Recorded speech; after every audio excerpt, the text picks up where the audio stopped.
ដំបងដែលបងស្រឡាញ់ខ្លាំងមិនគួរមានរនាំងខាងខាន់ក្តីស្នេហ៍មួយនេះយើងខំត្រដោស្មុំសបែរត្រូវបងវាយចិត្តយើងទាំងពីរឲ្យឃ្លាតជីវិតគ្មានទីណាអាច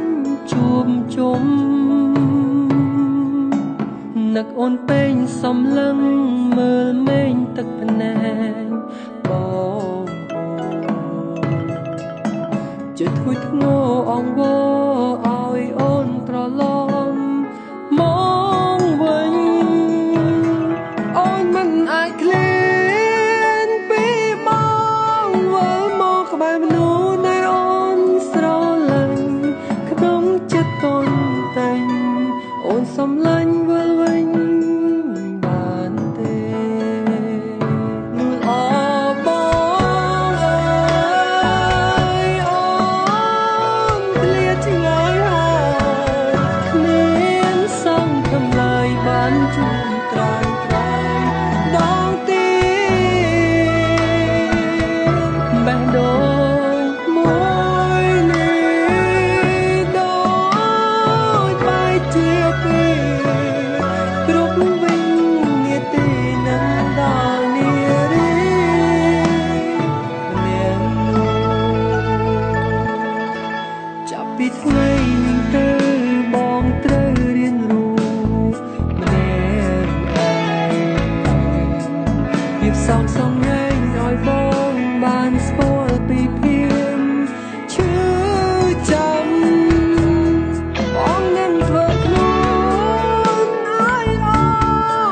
ននៅកំដរក្នុងភាពស្ងំស្ងាត់បើមានឱកាសអូនធ្វើជាមនុស្សល្អបងទីមនុស្សល្អបងអើយអូនឃ្លាតឆ្ងាយហើយគ្មានសង្ឃឹមឡើយបានជួបត្រានត្រាយដងទីបេះដូងមួយនេះដូចបែកជាពីរ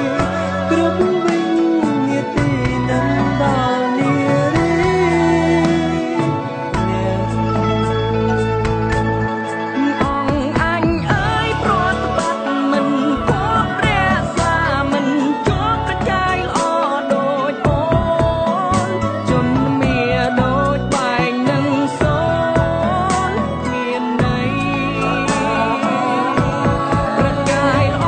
អើយកុំព្រារែកឡើយហ៊ានត្រឡប់ក្រោយមកឲ្យតម្លៃរៀនចង់សំដាប់សវណ្ណនៃបវរព្រះអង្គអើយកុំព្រះខំសែងកុំមើលអង្គឯងគ្មានភាពស្មងសទូលបងគុំសាសំល្អអង្គចាកាយគុំណែគួរធ្វើរាជកិច្ចគុំចង់មកល្បិញក្ដេចត្រួយស្